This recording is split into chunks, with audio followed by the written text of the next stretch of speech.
যারা কাঁকরোল খান না এই রেসিপিটা তাদের জন্যই। আমার দৃঢ় বিশ্বাস এই ধরনের একটা রেসিপি পেলে কেউই ছাড়বে না। দেখুন কত সুন্দর দেখতে, মুচমুচে। এখন বাজারে কাঁকরোল অ্যাভেলেবেল। আসুন রেসিপিতে আসা যাক।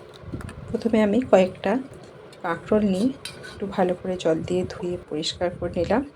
তারপর কাঁকরোলের পিছন দিক আর মুখের দিক দুটো দিকই আমি একটু কেটে নিলাম। তারপর মাঝ বরাবর কাঁকরোলগুলোকে এভাবে দুখাদি করে নিলাম। একে একে আমি কাঁকরোলগুলো সবই একইভাবে কেটে নেব। দুটো দিক কেটে মাঝ বরাবর দুখাদি করে ভাগ করে নেব কাঁকরোলগুলো। তারপর গ্যাস অন করে একটা পাত্রে জল বসিয়ে তাতে নুন হলুদ দিয়ে কাঁকরোলগুলো দিয়ে কিছুক্ষণের জন্য সেদ্ধ হতে দেব। তারপর একবার ঢাকা খুলে একটু উল্টে দেব।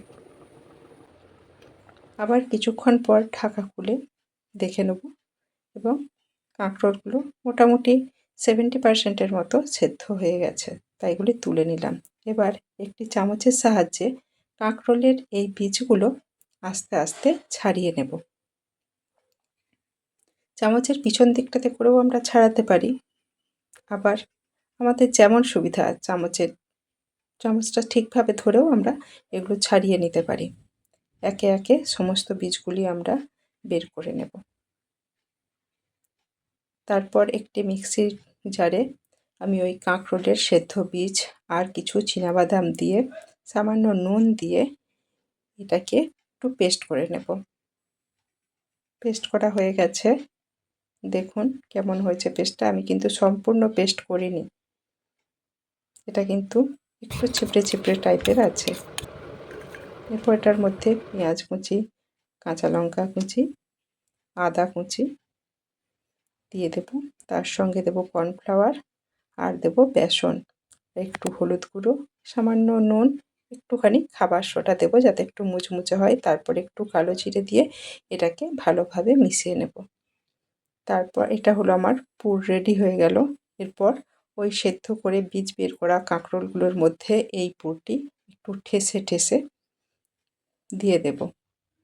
বেশ ভালো করে একটু ঠেসে ঠেসে পুরগুলোকে ভরে নিতে হবে, যেন ভেতরটা একটুও খালি না থাকে।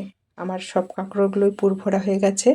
এবারে পাত্রে তেল গরম করে তার মধ্যে যেদিকে পুর দেওয়া আছে ওদিকটা গরম পাত্রের দিকে দিয়ে দিতে হবে। দিয়ে আমি একে একে এগুলোকে পাত্রের মধ্যে দিয়ে দেব। এভাবে আমি কাঁকরোলগুলোর একটা দিক ভেজে নেব। একটু ঢাকা দিয়ে দেবো আর একটু ভালোভাবে সেদ্ধ হয়ে যাওয়ার জন্য। কিছুক্ষণ পর ঢাকাটা খুলে একটু উল্টে নেব। একে একে আমি এগুলো উল্টে নেব সবই। দেখুন কত সুন্দর কালারটা এসেছে না, দেখেই যেন একটু লোভ ধরছে। এরপর আবার কিছুক্ষণের জন্য ঢাকনা দিয়ে রেখে দেব। তারপর দেখবো এগুলো হয়ে গেছে আর সেগুলোকে আমি একে একে প্লেটের মধ্যে তুলে নেব। দেখুন কত সুন্দর কালারটা এসেছে, আর সত্যি খেতেও কিন্তু বেশ সুন্দর হয়েছিল, একেবারে মুচমুচে টাইপের। এই দেখুন, দেখেই যেন জিভে জল চলে আসবে, তাই না? কত সুন্দর। আমার তো সত্যিই খুব ভালো লেগেছিল, একবার ট্রাই করে দেখবেন, ভালো লাগবে।